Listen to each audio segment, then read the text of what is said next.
Hey everybody, welcome back to another episode of God Built This Podcast. I'm your host Maxine and we're on episode 77.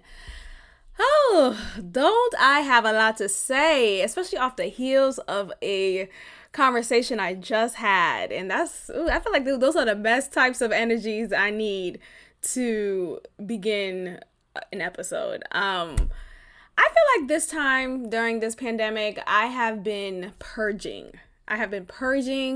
what I realized that I really don't like in just anybody and what I would like in somebody, right?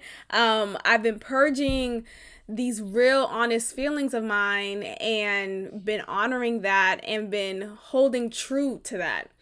I think sometimes it's easier to just shut your mouth, just go with the flow. He's a good man, Savannah. I think it's easier to just go with that because, you don't want to ruffle any feathers. You don't want to hurt anybody. And my point in speaking up and standing up for myself and honoring my feelings, my boundaries, and recognizing my boundaries, creating boundaries, all of that stuff, all of that is for my self-care.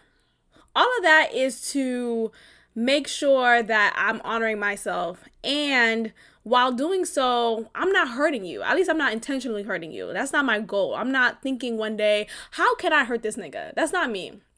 So I do realize that in being honest with yourself, in being honest with others, people won't react the same way you would. People won't react the way that you want them to react. People would be hurt, rightfully so. We're all entitled to our feelings and our opinions, but people will be hurt and will be butthurt in their feelings and immature with the shit. So this is to say, obviously I'm building up, right? I'm building up to something, and this is to say, so from the last episode to now, I have really just made myself very clear with Church Bay. Okay, apparently from the last episode, when we talked, I guess I wasn't clear enough for him, even though I was. But I pretty much said at that time, and I'm still saying, but I said at that time that this isn't working, yet he was finding ways to still, to kind of still go around that. Like, yeah, but like just trying to ignore what I would say. Like I would make my point over whatever debate we were having, and I would say towards the end, like, hey, this isn't working. Like, we just have different mindsets on these things. I'm just not interested in blah blah. Like, I will just make myself clear, this isn't working. I'm walking away. Like, let's just let it be, and that's it. Let it be done. Yet he will ignore that part in that paragraph that I would text, and will only respond to the previous points, hoping that it was just maybe another little argument, hoping that it was just a little dispute, a difference of opinion. And he ended up hitting me up again after I just decided not to respond, because he still wanted to go back and forth. He still wanted to kind of argue with me. And it's like, I said what I said. I'm not going to keep on arguing, because at a certain point, you come to a point in your life, you realize you don't have to keep on repeating yourself. You can make yourself clear maybe 1, 2, 3 times tops, right? Maybe the first time wasn't clear enough. Maybe the second time wasn't clear with the right delivery. But the third time, nigga, the fuck is you still confused about? Please make that clear. What are you still confused about? What is still blurry for you?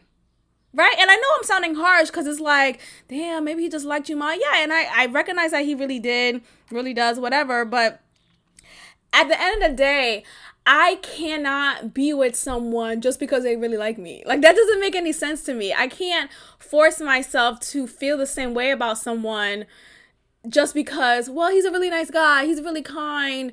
No, I'm not gonna guilt myself into being with you. That doesn't make sense. That's not healthy. And so me making all that clear to him, he where was I going with this? He's just not responding well to it. Okay, so initially he didn't understand like why I wasn't responding. I explained to him I've already made myself clear, as to why this isn't working out. And I guess he assumed me saying this isn't working as me saying like this conversation isn't working, just the conversation itself, when that's just a cop-out. Because previous to that, I've said at least 2 times throughout our whole conversation thread, I've said, this isn't working, I'm just going to walk away. And maybe he still thought that is only solely to the conversation. But I've also made clear connections to why this isn't working, because we are just at different paces in our life. You are much younger and you have a different mindset, and this isn't working. Like, all these things should make it clear as to what I'm meaning, but whatever, maybe some people just need more clarification.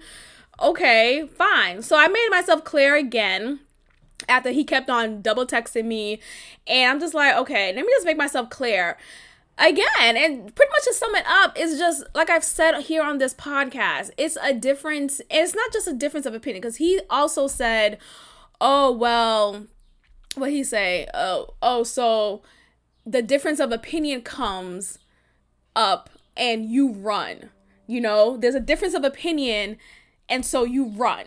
Like, no, that is not it.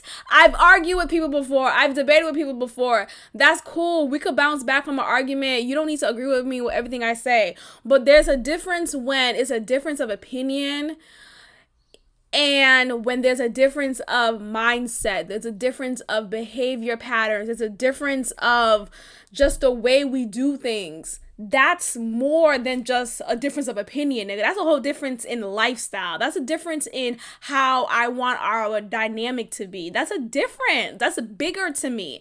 And he didn't see it as that. He doesn't see it as that. He sees it as just, oh, we're just having an argument, just a simple little argument. And so just to kind of sum it up, my response is simply like, look, let me just say what he said. So I'm going to wrap it up. I'm not going to say word by word, but he's clearly hurt. And a part of me do feel bad. Like, let me not act like I'm just this heartless bitch. I'm not. I really am not. I do feel bad because I understand where the clear hurt comes from.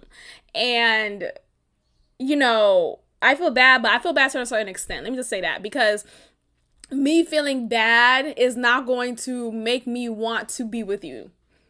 Still, like, when I've already made clear to myself, you're not the right person for me. Some people could just be great people, right? Like, oh, he's so nice, he's so caring, he's all these things. That's great. He does not want for me. Like, he's just not someone who gets me going, right? And it's more than just a sexual chemistry thing. Is what I've said. It's the difference in behavior and mindset and just characteristics. Those things that I don't want to tolerate, when someone is just different in their core and you just don't care to make it work. Like, I might as well just be with someone completely different, because what I'm asking you to do is completely not be yourself, right? In more ways than one. That's what I'm saying. And so he is just saying how, I don't see why you wanted me to give you so much of my energy to you and you wasn't with it. I'm not some trial and error. And, if you wasn't really about it, I shouldn't have hit him up in January, and the difference of opinion comes up and you run. Don't be asking people to commit to you so heavy. But that's my fault, honestly, for letting you in, to be honest. Okay, that's literally verbatim. Okay, so, bombs dropped. He let me have it, huh? Here's the thing. There is validity to what he's saying. Absolutely. I will not dispute it. I guess there is some point in saying, I shouldn't expect a heaviness from someone when I can't return it. But here's some context to that, though. When you're dating someone, when you're talking to someone and you're kind of building towards that exclusivity, right? There is mutual ground. We're both on the same page. We're both interested in the same energy that we're giving towards each other. We're both interested in just engaging with each other and being focused with each other. We're both interested in that. So that energy was reciprocated at that time. But here's where I disagree and will not hold him to this, because when he says I'm not some trial and error, okay, cool. I'm not calling you as the person that's trial and error nigga. I'm not saying that, right? But what I'm saying is in dating, right? Because we've never established, and maybe I'm being technical, but that's still the point. We've never established a exclusive relationship. Neither one of us said, hey, you only talking to me, right? I'm only talking to you, right? Neither one of us made that clear. Neither one of us made that commitment to each other. So that was already like, okay, that was kind of not said, right? So neither one of us said that, and we never made that commitment towards each other. We were still fresh in the talking stage, and we were consistently talking. We were consistently getting to know each other more, and it's been like this since January. And we had a little off moment, and I talked about that before. But the point is, when you are dating someone, you can leave. Right? I'm not saying ghost. Ghost isn't all the way nice, and I've ghosted plenty of times. I've been ghosted on plenty of times, and it doesn't feel great, and I get that. But in this case, I've made myself very clear. In this case, I communicated very clear. And unfortunately, what he's really mad at is the change. That's what it is. He's really mad at the change in my actions, in my feelings, and I get that. I understand that, but I also don't like the principle of me, or the expectation of me being bound to you when we haven't established, nigga, do I have a ring on my finger? Like, what are we doing? We haven't established a level of commitment for you to expect that, right? We're only dating. We're only talking towards possibly getting into that exclusive stage, but we haven't established anything. So yes, technically you are trial and error, but that's only because dating is trial and error. You try some, and then okay, it doesn't work out, so you try another platter. You know, you try it out, you realize, oh, it tasted nice in the beginning, but the aftertaste, ooh, I don't like that. And it has a nasty aftertaste. I gotta drink some water. I gotta drink some coffee or something to get that aftertaste out of my mouth. That's what it is with dating, and you shouldn't be bound to anyone just because you said I like you. No, if you realize, okay, maybe month 3, you realize, okay, we keep on talking about the same things, and I'm noticing this about his character. I'm noticing that he's very negative. I'm noticing that he has this negative self-talk. I'm noticing he's not keen to feedback. I'm noticing that he lacks experience, and he lacks maturity in some things that I just don't want to tolerate in a partner, in a man. You know, I want my man to be somewhat of my teacher instead of me being the teacher. And that's what I see when it comes to him, and that's what I realize when it comes to him. And all of those things just turns me off. Honestly, just turns me off. And it's the lack of initiative as well. And I feel like I'm talking in a way that sounds corporate. You lack initiative, right? That's something that your supervisor would say to you, you know, during your evaluations. Bitch, well, this is an evaluation, okay? Evaluation 101. You lack initiative. You lack the tenacity, the assertiveness that I need in a nigga.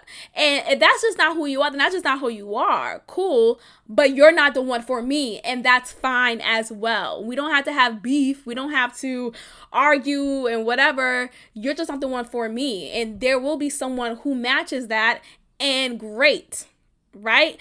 And so, you know, my response is just simply making that clear that it's more than just a difference of opinion. It's the difference of mindset, behavior, the age plays a factor. And yes, obviously I knew he was years younger than me when we rekindled, but I thought to myself, you know what, let me look past it. And I think that's the problem there. Sometimes with me, not even sometimes, a lot of times with me, I like to look past the obvious. I like to look past or ignore the voice within myself that says, mama, this didn't work the first 2, 3, 4 times.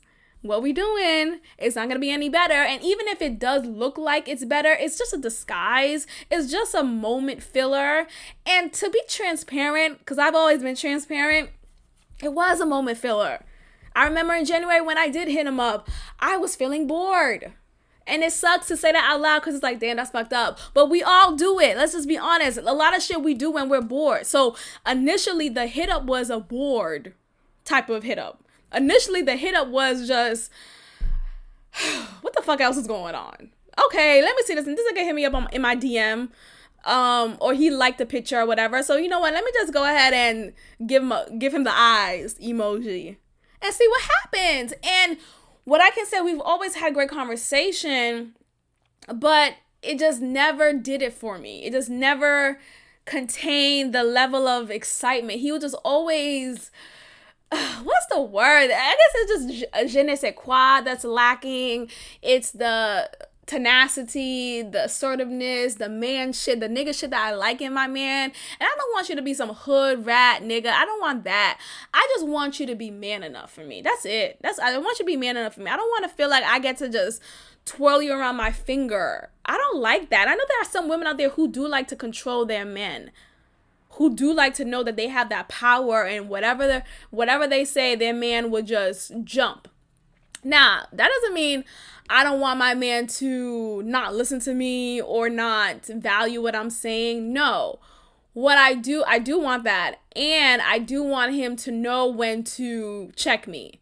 I do want him to know when to do so at a respectful manner.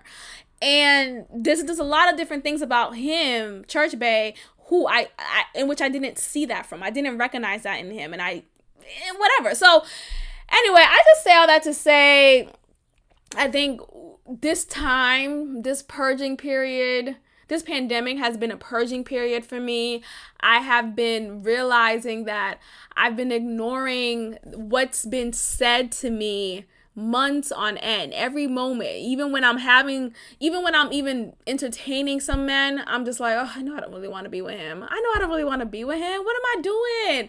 But I'm doing it because, oh, I'm bored. I'm doing it because, well, he texted me, he's giving me attention, so why not?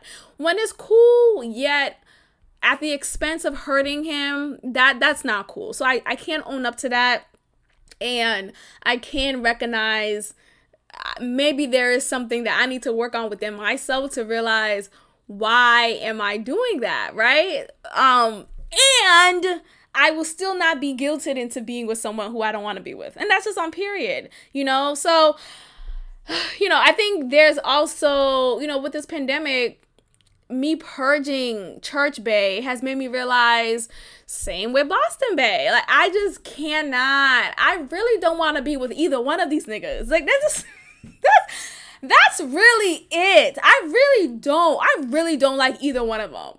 And that's like, damn, really, mama? Dead ass, I really don't like either one of them like that. I really don't. Think about Boston Bay, and I've said it several times about him, how I really don't want to I can't see myself being in a serious relationship with him. I don't even like seeing myself with him on a light-hearted relationship with him, because even in those moments, it's still strenuous for me. Let's just go off of appearance, right? Just off of just the surface of it, not just physical appearance, like, a beard type of appearance. That's what I'm talking about. Not right now, at least. But what I'm talking about is just what's on the surface, okay? With Boston Bay, what I see on the surface is an addict. Let's just cut and dry. An addict, someone who is addicted to the marijuana, okay? And this is no shade to everyone to everyone who smokes. This is not me shading you, but let me just say this: there's a difference in sensuality, in just personal attraction, hygiene, when it comes to men who smoke that heavy weed. And I'm not talking about the ones who smoke once in a while. Cool, that's great. I don't want my niggas to smoke at all. Let's just be honest. I'm just gonna write things down that I want to manifest and not tolerate anymore, because I really would rather you not smoke at the fuck all. Like, please just don't even pick up a pipe. Please leave that down. With Boston Bay, he needs to be high every 2 hours type of high. He smokes every day. It's not no weekend shit. It's not no, I had a long day at the office, let me just, release some tension. No, this is wake and bake, midnight, afternoon, midday. This is an addiction, okay? This is me being over his house and him smoking and coughing up a lung. Can I tell you guys how tired I am of tapping, smacking his chest because he's coughing up so much after smoking and inhaling this smoke?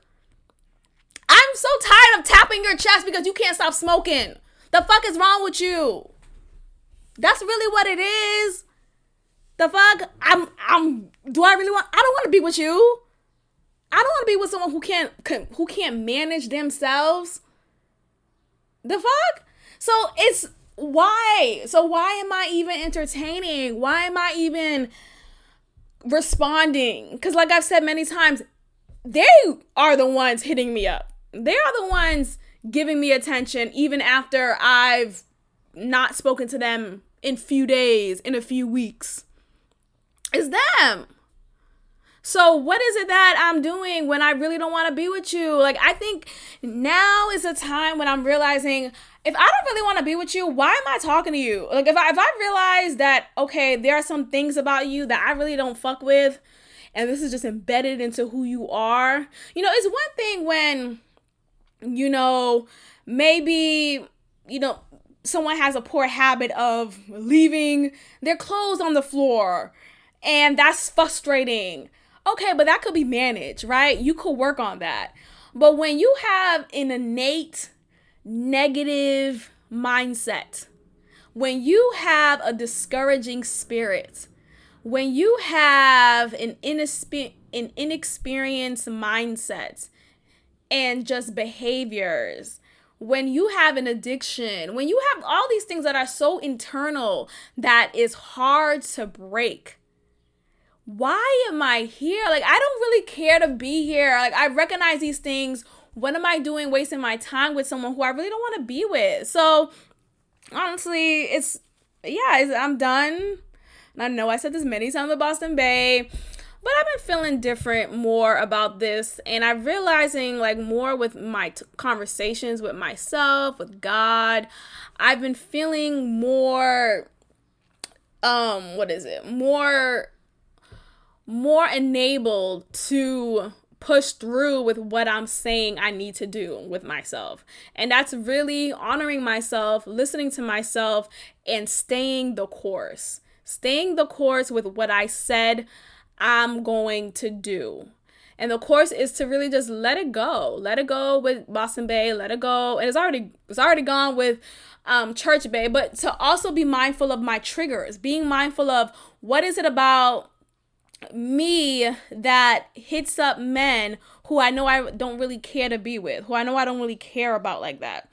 Okay, cool. Maybe I'm sexually frustrated. There's that.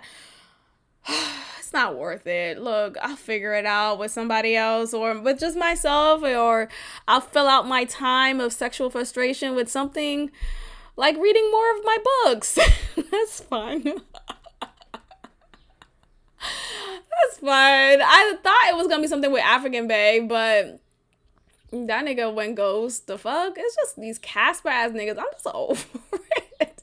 And honestly, African Bay wasn't even like physically attractive. Yes, I was very physically attracted to him, and our sexual chemistry is on it. That's great. But he talked with his tongue out his mouth. Hello? Put your tongue in your mouth. That's how he speaks. Like, it's just, okay, what am I doing here? We have no deep conversations. I need to be stimulated intellectually. I need to be stimulated in ways that are deeper than the surface. If all we just talk about is something so light, the fuck, why am I here? Go call one of your friends.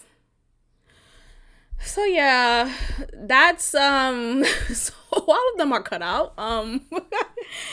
And that's the update on those niggas. I was recently watching Sex and the City, the movie, and I've watched this movie several times, and part 2, which is so whack. I don't even want to talk about part 2.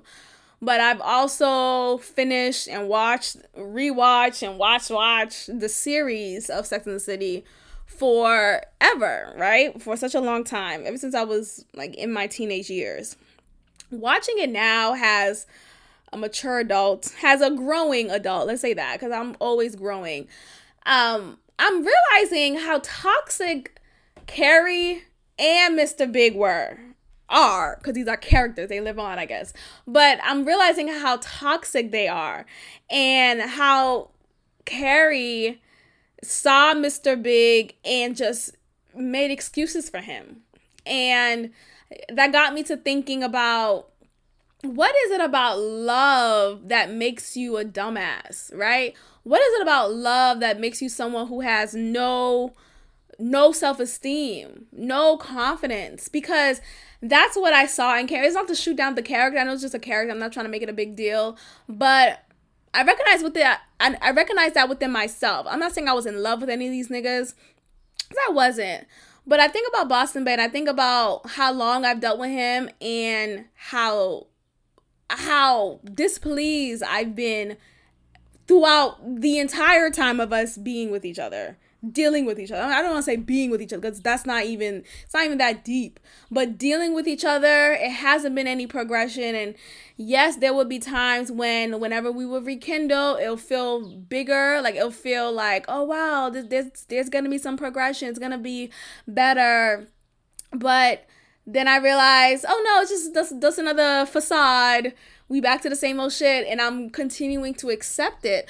So then I think about, what is it about love that makes you this insecure, mouse-like, sad person? What is it about that I am allowing such behavior to continue when I know it's not right, when I know I don't really like you? I don't like someone who's, and I don't know. So I think about all that, and I think about, what do I want?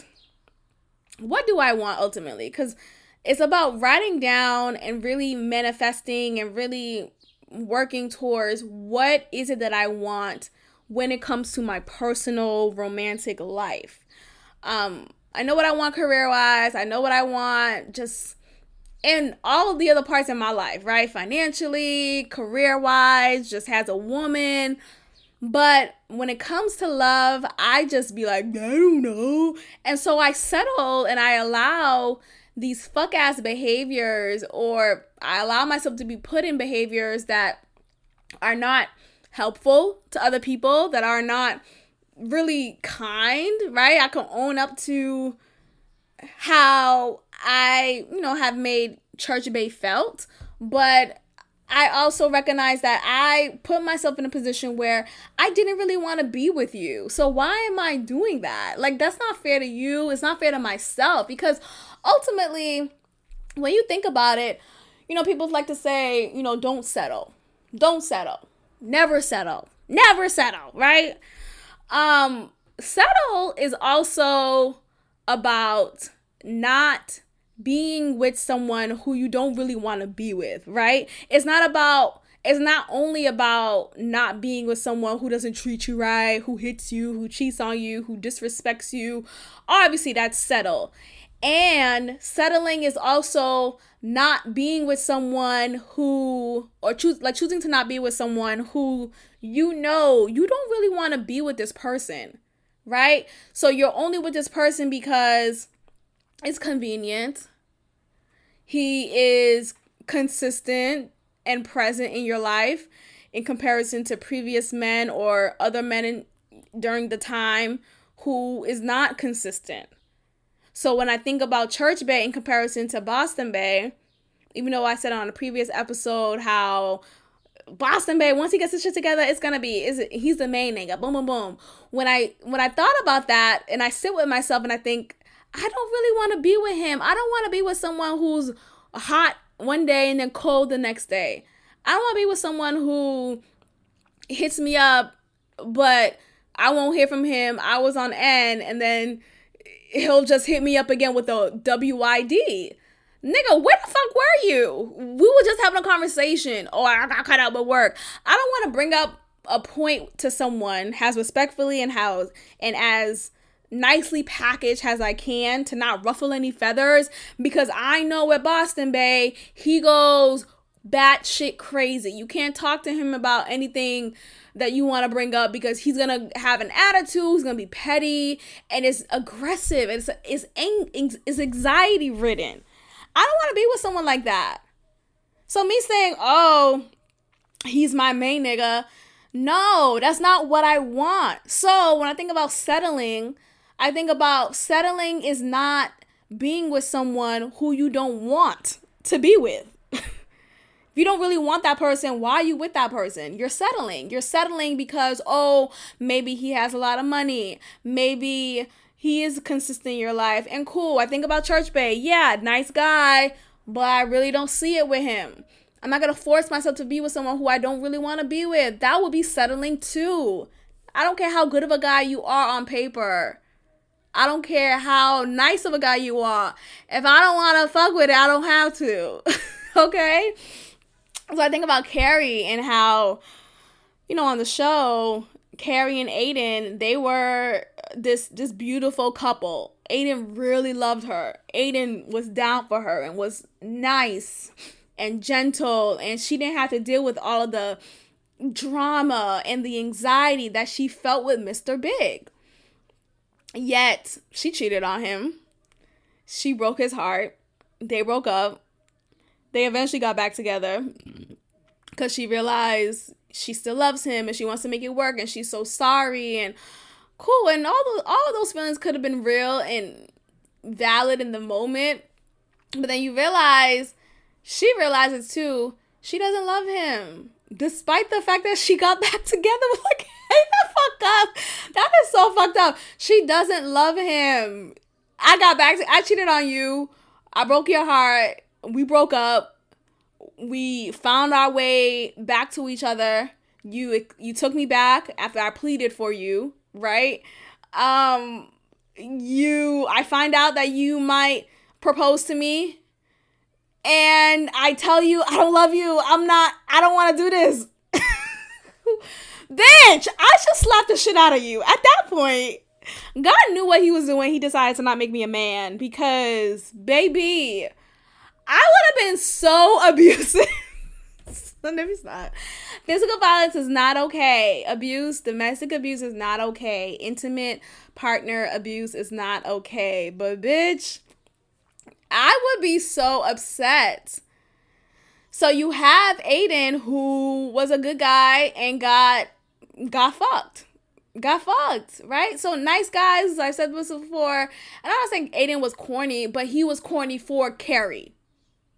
It doesn't matter how good of a guy you are. He was corny for her. She didn't feel that way for him as much as she felt for Mr. Big. So even though as inconsistent Mr. Big was, as in and out this nigga just will pop in with a with a new wife, moved to Paris and got married. Oh my God. I just cannot. And then let's think about the context. It's a frame of 10 years. So a lot of things happen. We're on and off. Okay, during our off time, you really may have moved on. And who knows the exact time difference from the off time to the next on time in their on and off relationship. But that shit hurts. That's crazy to me. Yet all of these things, and Aiden, who has been consistent, who has been there for her, she didn't want him. And I remember being younger watching that. I was like, how is she doing this? And what? Like, what did she want Aiden? And Aiden was attractive. He was cute. I like his hair. I even liked it when he cut his hair. But you get older and you realize, even at that time, I also realized I was also still eyeing the relationship she had with Mr. Big. I was just enticed by the passion and the high stakes energy between the two. As you get older, you realize, or at least I wonder and I question, what is it about passion that doesn't seem to be present in stable relationships? I love passion. I love I do like spontaneity. I do like the adrenaline of kissing someone and feeling all those emotions. But I realize with Boston Bay, nigga is all about spontaneity. There's a difference in spontaneity when it comes to, okay, let's go on the road and have a road trip. Let's just drive into New York. Let's drive into Philly. That's spontaneity, right? We just thought about it the day of and we go. That's spontaneity. Or, hey, let's not do a regular dinner and a dinner date. Let's go hiking. That's spontaneity for me. That's spontaneity. Spontaneity is not, oh, is he going to hit me up today or in 2 days? That's what spontaneity is not. Spontaneity is not, am I going to hear from him in 2 weeks? Or not at all? Are we going to hang out? I know we hung out on Monday. Are we going to hang out in 2 days or the next month, nigga? That's not spontaneity. That's inconsistent bullshit. That's what it is. Miss me with the spontaneity crap. If that's spontaneity for you, nigga, I don't want it. Okay? I don't want it. I had a recent conversation with, literally right before I hit record, with Boston Bay, and I was annoyed because we were supposed to hang out yesterday, yesterday.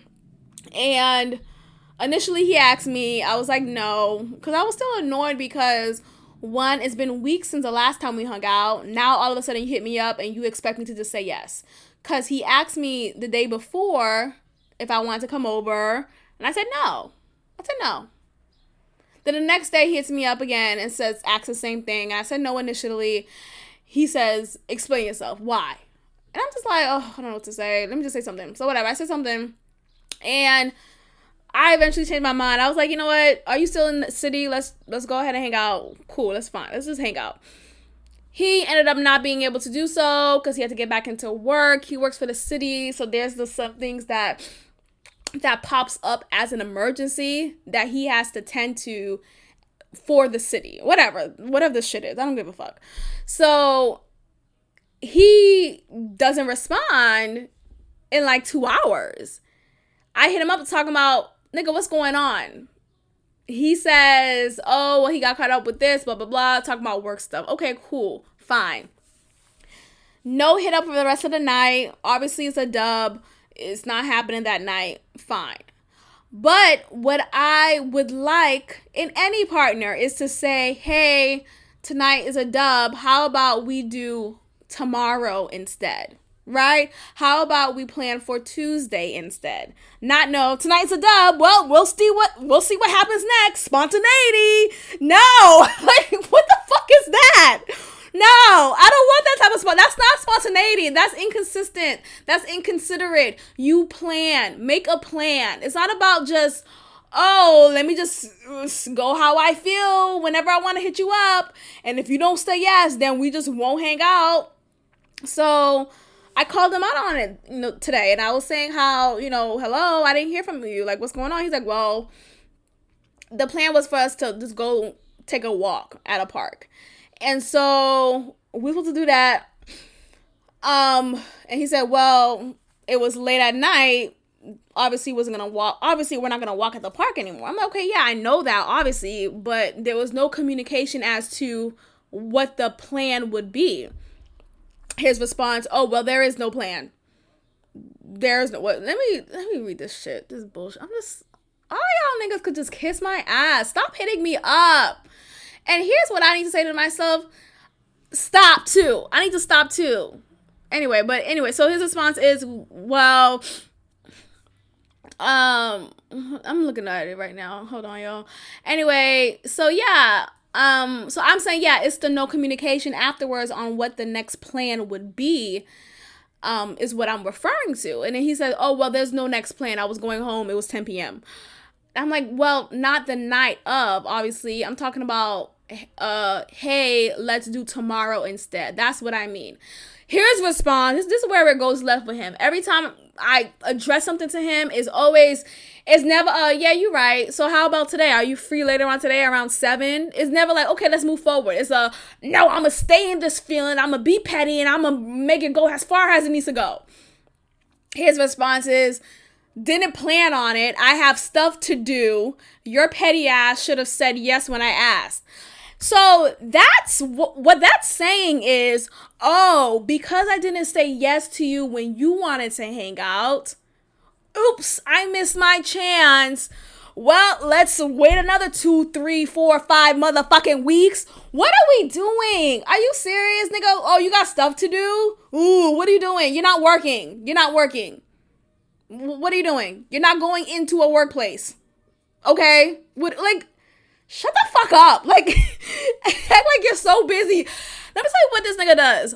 All he does is smoke and sleep.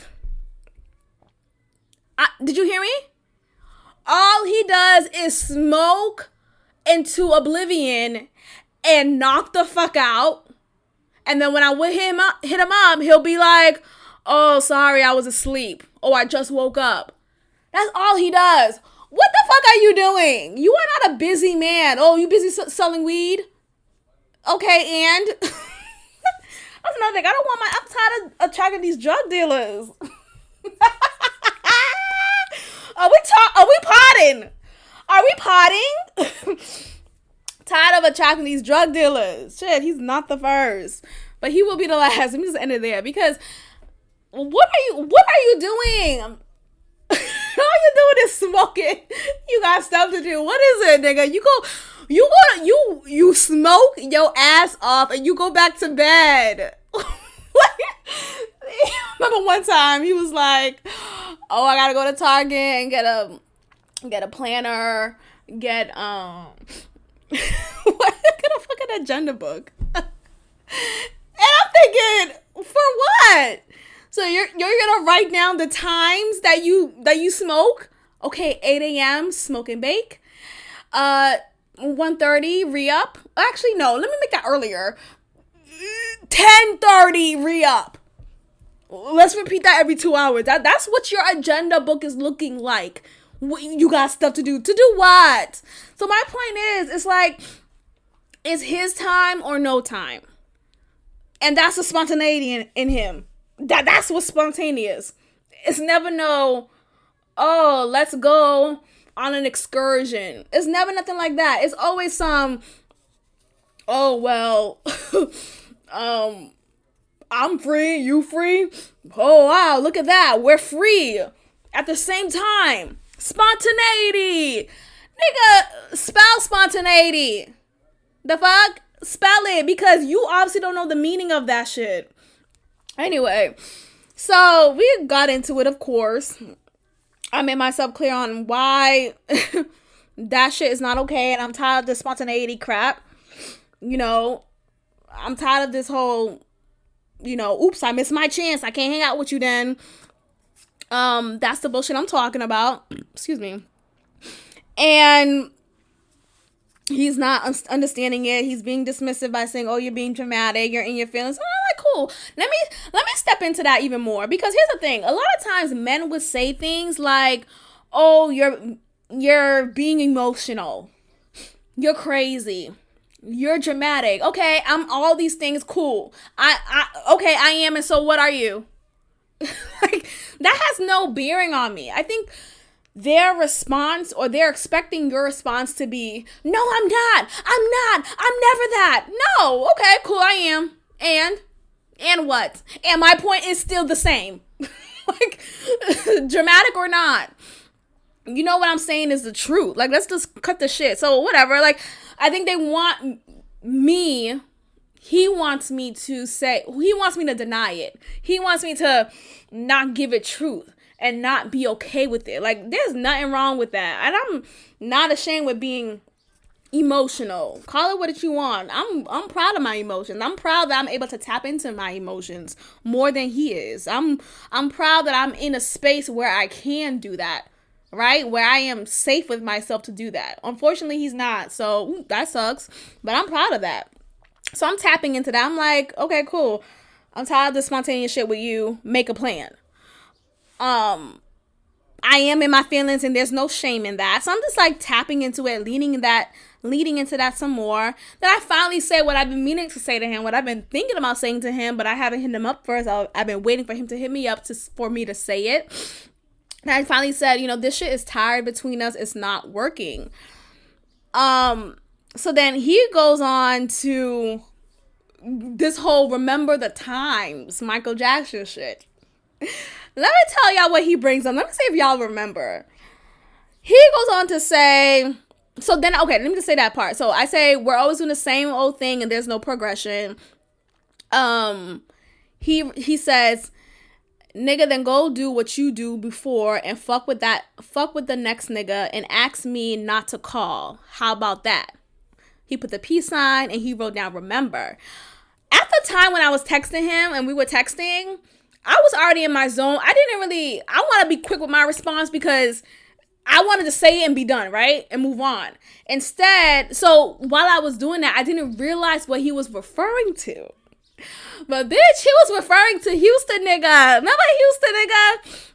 When I was dating this guy from Houston, while I was in, so I was in this guy in Houston and things seem to be going with him. And so I just thought to myself, you know what, let me go ahead and let Boston Bay know that this is over and just leave me the fuck alone. Stop hitting me up with your spontaneous shit and let me go. So I hit him up saying how, hey, I'm seeing someone new and I'm like, he makes me happy. Some bullshit. But I said, I'm seeing someone new. He makes me happy. Please refrain from hitting me up. Let's just keep it at that. I wish you well. So he references that point in time. Clearly, he's still upset. Clearly, he's in his feelings about that, which is so funny to me because there is this weird expectation that he has of me still being single, still not entertaining, or like still not wanting to and following through with entertaining other niggas because he's still in the picture. When no, I'm definitely still entertaining other niggas. I'm definitely still weighing out my options and just fishing around. So it was just funny how he said that, and I just did not think that would come up. And I feel like he was saying that to spark a reaction. Spark an apology, some type of like acknowledgement. I just like that comment. Like, okay, nigga, okay. Anyway, but he goes on to say, trying to put it in my face. Oh, just go ahead and be with someone else. Where that other nigga at though? I think he was still referring to Houston nigga at that time, and I wasn't thinking about him at that time during our conversation. So I was still going back and forth with him. I just took it as he's trying to rub it in my face that I'm still single. I'm still not in a relationship. I still don't have a boyfriend. He's trying to rub that in my face. And it's just so funny to me how some guys, let me just be specific to him, but I know a lot of other men do that. It's just so funny to me how he tries to do that. He pulls that card of, that's why you're single. That's why shit, funny how things don't work out. Maybe it's you. And it's like, I don't have the time to give him context. Like, am I really gonna take this time and tell him, no, it's not me. It's the fact that he's he's not looking for anything serious. Or it's the fact that, I realized that I don't really want to be with him. How about that? How about me owning the fact that I'm single? I'm owning this singleness because I'm choosing not to be with Houston nigga. I'm choosing not to be with X, Y, and Z nigga because these niggas don't satisfy me. They really don't. They do it for a moment. Then I realize, oh, I really don't want to be with you. So, like, that doesn't mean I have to be with them. Like, just because we started it off. Like, what are you saying? But obviously, I'm not going to take this time to be like, oh, it's not me who's the problem. Let me explain to you why those relationships didn't work out. No, he doesn't care for it. All he sees it as me being single yet again. And it doesn't bother me. That's the problem. I'm like giving it back to him, like, okay, you really think you're doing something by saying that? You really think, what would I say? I'm so funny. I'm just like totally, is it rubber that I'm doing? Like, you know how you throw something and it bounce right back? I think that I'm just throwing it right. Boomerang. I'm throwing it right back at him. Like, okay, that has nothing to do with me. Like, oh, okay, that doesn't bother me. What's your problem? And so yeah, I said, you think you're really doing something when you say that? Like, I'm supposed to be offended? Nah, I'm good. Cause he goes on to say, go get you a new nigga, period, like you did before. Guess that didn't work out either. Maybe it's you. Like, okay. I'm so sad. It's so childish. It's so childish. So I'm feeding into that. You know what? Well, cool. Yeah, I'm already with a new nigga. Like, or I already have. I'm taken care of. And so I'm saying vague statements like that. I'm literally saying that. His response is, oh, what he say? Oh, really? And you're asking for dick, slut? Oh my god, I haven't heard the word slut in I don't know how long. What is a slut? Let me call Amber Rose real quick. Amber, what is a slut? You would think, I think someone who is knowledgeable of the movement of women in 2020 would think and know that saying slut is not effective. Maybe if we were in the early 2000s, right? In the 90s, just years before. 2020, call a bitch a slut. She'll be like, thank you. What is it that you're trying to do? Like, okay. So I'm just feeding into it. I'm saying, you're miserable. LOL. You're mad. Go smoke another blunt and go back to sleep. Stop texting me. And that's it. So there goes another, yet again, peaceful conversation with this nigga. And it is what it is. Look, it's just purging. It's me purging. And while I was texting him, it was just, I was shaking. My hand was just like, oh, I gotta say all these, I gotta say, because what I'm realizing is I suppress a lot of emotions. I suppress what I really feel, how I really feel, to make things light, to not ruffle any feathers, to not make him be this angry Axel nigga that he is. So you know what? Let me just not say it. Let me just wait till he said something. Let me just pacify myself. No more am I doing that. Stop pacifying myself. I need to stop doing that. So it felt good. I typically don't like confrontation, but I was for it. I was ready. I was like, okay, let's do this. So I said what I said. I said, stop texting me. He ends off by saying, hit me when you want to come over, nigga. Haha.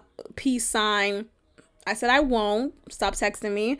And to add on to that, I changed his name to Stay the Course Mama. And that's a message for me to, because he will hit me up again. This is a continuum with him. And it's really up to me to stop it. It's really up to me to say to myself and really honor myself and stop it. And this is the time to do so. No time like the present. And I'm not going to make myself feel bad for all the times before when I've said this exact same sentiment. You know, I'm not going to make myself feel bad for not honoring and following what I've said before. Let's move on. Cool. This is what I recognize now. This is what I'm going to stay the course on. And that's a message for me. So when he does hit me up again, when he does say something like, love, miss you, mind you, this whole conversation started off the other day when his first text was love/miss you and 2 emoji faces. Like, and my response was simple. No, you don't. Because you don't. This isn't love. I don't know what the fuck this is. This is not love. This is not something that's fruitful. This is not something that is like God. This is not something that I want. So why am I entertaining you? This is so toxic. So I'm staying the course. I'm going to invite God in to give me strength because I know I need his help. I need all the help. And me doing tangible things like changing his name to Stay the Course Mama. That's literally his name, Stay the Course Mama. Now on my phone, I think that's necessary. Some might say, oh, well, why don't you just block him? No, I don't want to block him because I want to continue to test myself. Okay? I want to continue to uphold, because I think blocking is the easy way out. And when I do get into a relationship with somebody who is on my level, I know he's going to hit me up some more and want to test to see if I'm free or whatever. I want to respond with the maturity that I have to let him know once again in finale, right?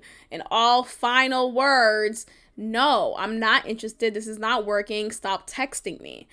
And I'm hoping with all of that being a consistent messaging that I'm giving, I'm hoping that will really make him stop. I really want that to stop, because I think blocking, because I've done blocking before and it hasn't worked. Like, obviously I unblocked and allowed him to come back in, or I will allow a little space for him to still message me, and that was through Instagram, and it's been a thing. So I'm excited. Honestly, it's excitement that I'm feeling.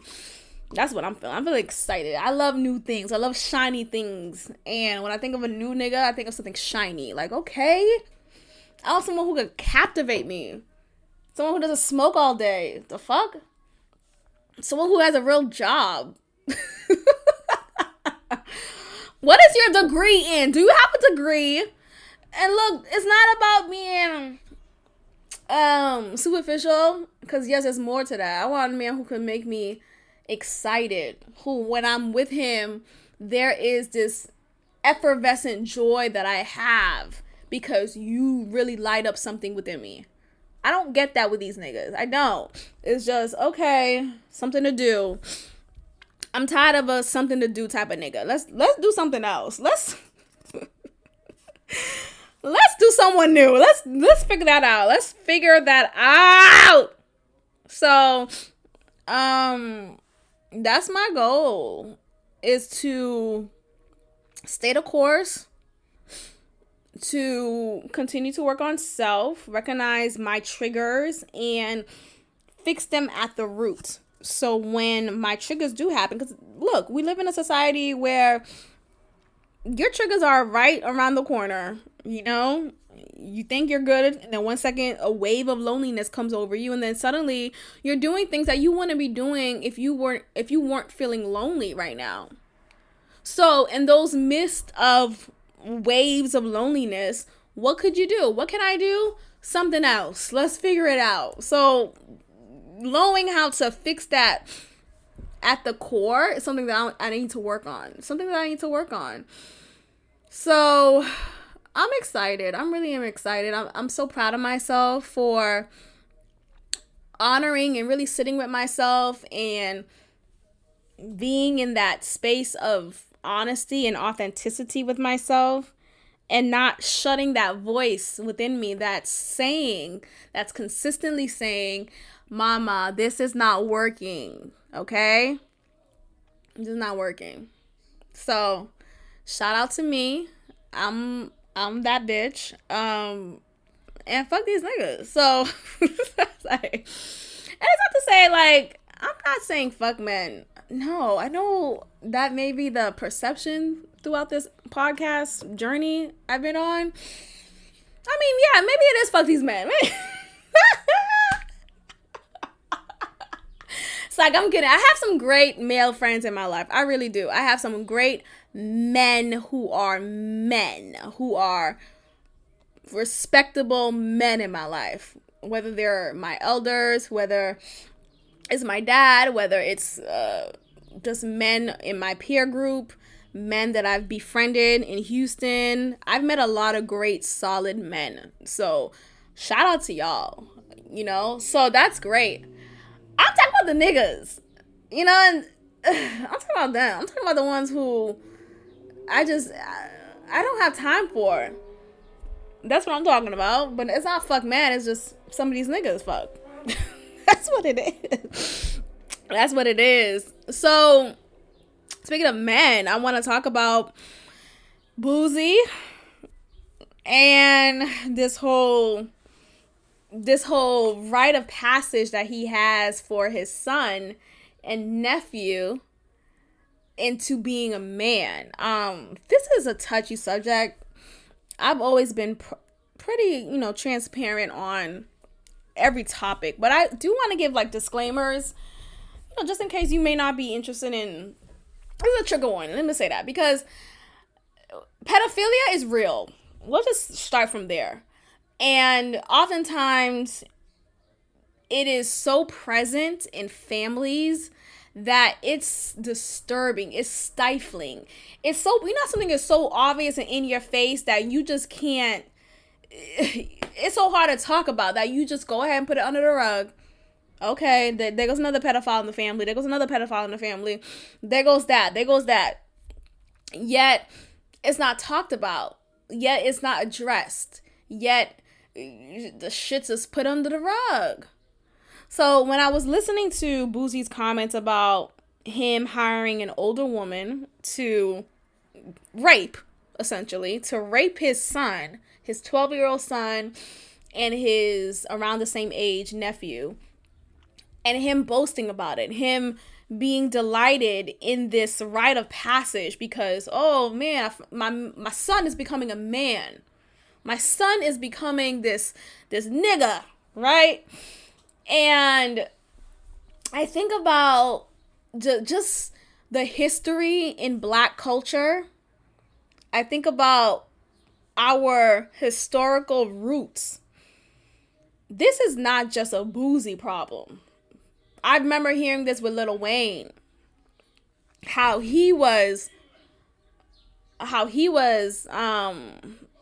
molested, really, how he was forced to have sex with an older woman as well. I think he was actually raped by an older man.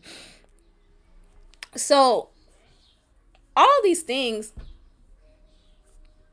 impact your perception of what a healthy relationship looks like. All these things impacts what it is between a man and a woman, or even a man and a man, right? So it's sad. That's really how I feel about it. It was a sadness. And it's not to say don't cancel Boosie, don't cancel Lil Wayne. Cool, do whatever you feel. But it's bigger than them. It's bigger than Boosie. It's bigger than Lil Wayne, because this is happening in our families. This is happening in our peer groups. This is happening. And it comes from this mindset. It comes from this embedded sexual abuse mindset that has been coerced into the Black community ever since slavery. Okay? Think about slavery. Think about the slave masters who would force enslaved people to have sexual relations with their family, to rape their family members, to impregnate their family members. And this has been something that's just a part of the course. So when you think about that mindset, you think about that embedded piece of just that embedded piece of behavior that has been done for many generations. Who, I'm not surprised. When I saw that video about Boosie and the video with Lil Wayne a couple years back, I wasn't surprised. It's disturbing still, but there's no surprise. And that's the sad part there. It's not surprising. Nothing is new under the sun. A lot of things are repeated. A lot of things are said and done over and over again. So pedophilia is nothing new. Doesn't make it right. It doesn't make it okay. It's nothing new. And it's time for men to call that shit out. I'm not saying all men are pedophiles. I'm not saying all men are okaying pedophilia. But the men who are not okaying that, right? The men who are standing against that, I need them to speak up more. I need them to say, yo, that shit's crazy. That's not cute. That's not, I know men don't say that's not cute, but that shit's not okay. That's out of pocket. Like, speak up about that. Because when women are speaking on certain issues like rape culture, pedophilia, we gotta continue to scream for even just a slither of a person to hear us. That don't mean shit. You know, we live in a patriarchal society, so it doesn't mean much. So we need the allies of men who do believe that this behavior is unacceptable, it is abusive, it is disturbing. We need them to be the ones to speak up. We need them to be the ones to say and to correct this behavior, this distorted mindset, this distorted behavior. We need that. So shout out to the good men out there who are doing that. Shout out to the men out there who are speaking up against that. And I pity the ones who are not. I pity the ones who are still operating in that mindset, thinking that's okay. Because what's been done to that little boy, I'm sure was done to Boozy. Right? I'm sure that was done to him when he was younger. And he had to accept that. And even though his body and his mind probably was pushing that against, right? Even though he didn't really want to do that, he still had to accept it and eventually manipulate his thinking into thinking that that's okay. It's so disturbing. It's so disturbing. So when I think about pedophilia, it's just, there's a lot of work that needs to be done. And it's not just in the Black community. I know this is present in many other communities as well, but I can only speak on the Black community. I can only really speak on the Haitian community. That shit is disturbing, especially when you live in an area that's poverty ridden. You live in an area that's impoverished. Shit, that's nothing new. Let's just keep it at that. That's nothing new. Unfortunately, that is just what it is. But that's not okay, and we need to step forward and do something about it instead of just canceling Boozy. What more can we do to educate young men and men, adult men, even elder men? What can we do to educate them? And women too. There are some women who are accepting this, like, oh well, he got his dick sucked, that's fine, blah blah blah. That shit is disturbing. I can imagine having a child and that child being forced into sexual intercourse with a person who is much older. That is rape, sir. I don't care what sex you are, what gender you identify with. That's rape. So, and then, of course, there's the double standard. The girl couldn't have that. That's unacceptable for the girl. But either way, it's disturbing. Either way, we need to do something about it. Y'all, it's tiring. It's tiring, and it continues to expose the detriments of what slavery has done. That's all where it's rooted from. It's not because, Booty grew up without a father, or it's not. That's surface level shit. It goes back to slavery. 400 years of it. That's where it goes back to. It goes back to generations of family that has been broken because of the system. Okay? This is a result of that. So there's results of slavery still to this day. So when people say, oh, well, slavery was so long ago, it's time to move on, it's time to take, things up, take your life back up by your bootstraps. And even when people say today about if you were molested, if you were raped when you were younger, and you're in your 30s, you're in your 40s, you're grown, that shit remains. I don't think that's not something you get over. You realize how it affected you in your life, and you have to actively make choices to fight against the negative effect that it could still have in your life. You have to actively make choices to not repeat behavior that is harmful to you because this is what happened to you. So, it's heavy, and we'll talk more about this throughout. I want to bring more people on to talk about this topic, especially, a man on this topic, on how common it is. From what I've seen, from what I've heard, I want to hear from men who have commonly and casually heard, oh, well, I have this 24-year-old over here who's willing to suck your dick, even though you're 13. I want to talk to those men and be like, what the fuck happened there? You know, what what was the mind? What did you think when you were approached with that? You know, because that's really what it is. We have to do better. We have to do better. You know, I don't know how long slavery will continue to affect generations of families, but we have to unlearn some things that were forced down to us to accept as normal behavior. That's not normal behavior. That's not. You know, toxic masculinity is not normal behavior. Having sex at a young age is not normal behavior. I'm sorry, that's not. Even when 14-year-old girls will have sex with their boyfriend, that's not normal behavior. I don't care. That's not 14. Even girls who were in relationships as a high school freshman who are in a relationship with their senior boyfriend, their high school senior boyfriend, that's not normal behavior. That's not okay. That's not acceptable. And I don't care. Oh, we're in the same school. We're in the same campus. No.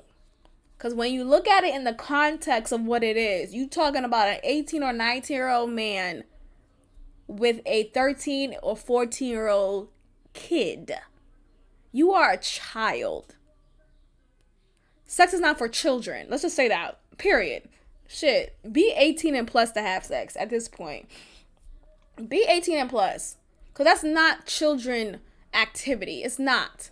And I know at that time, you know, you have your hormones. You are recognizing your body changing. You're horny. And that's human.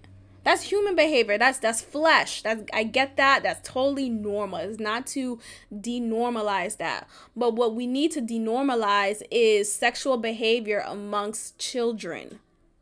Especially sexual behavior towards children by adult people. Period. So no, I would not be okay if my child, who's a high school freshman, is dating a high school senior. I don't care how good of a guy he is. I don't care how much he made honor roll. What are you doing talking to my child? I'm not okay with the mindset of men, and it starts young, of them thinking the younger the better. What is that? So you can control her? Why are you choosing to be with someone so young? What is it about you that you don't feel confident enough to be with someone within your age group? No, I don't have...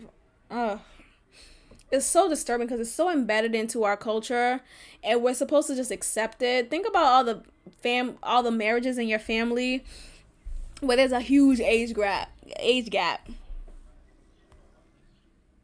The fathers, the uncles who are about 10, 8 years older than the aunt, than the mom.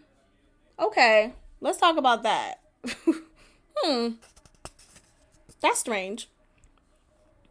It's strange, but here's the thing. It was so common. It was so common during the 1960s, the 1940s, the 1970s to be an older man fucking and marrying and cheating and abusing young women.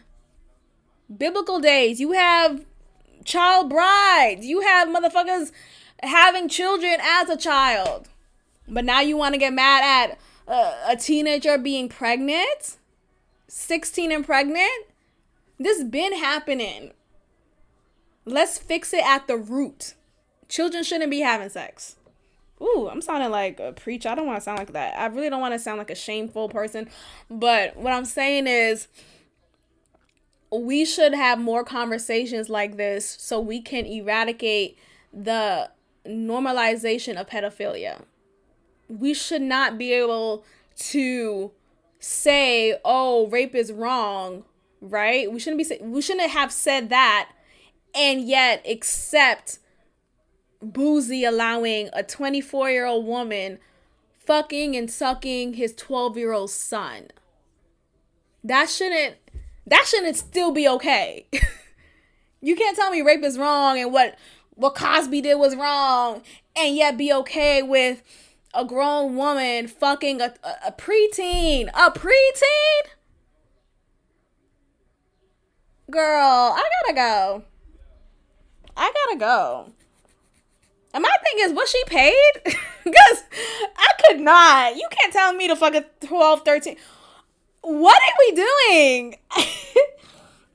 Anyway, look, let me go ahead and write in my journal. I want to get back into that some more. I kind of fell off a little bit during the time when I got the news about my cousin. But I've been using this app called Calm, CALM, and it is a meditative app. And it's an app that aids with your sleep and just your focus and your mindfulness. And baby, it is the truth.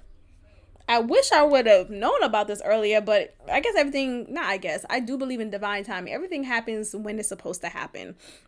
So, just a disclaimer, the app is a paid app. Yes, there is a 7-day trial, but you gotta pay for this shit.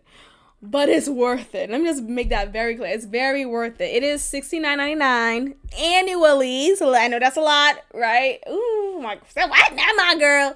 I'll cancel after summer day. I get it. I've done that stuff so many times. But I've also reached a point in my life when I really want to take my mental health seriously. And I want to really I want to invest in my mental health. You know, mental health is wealth.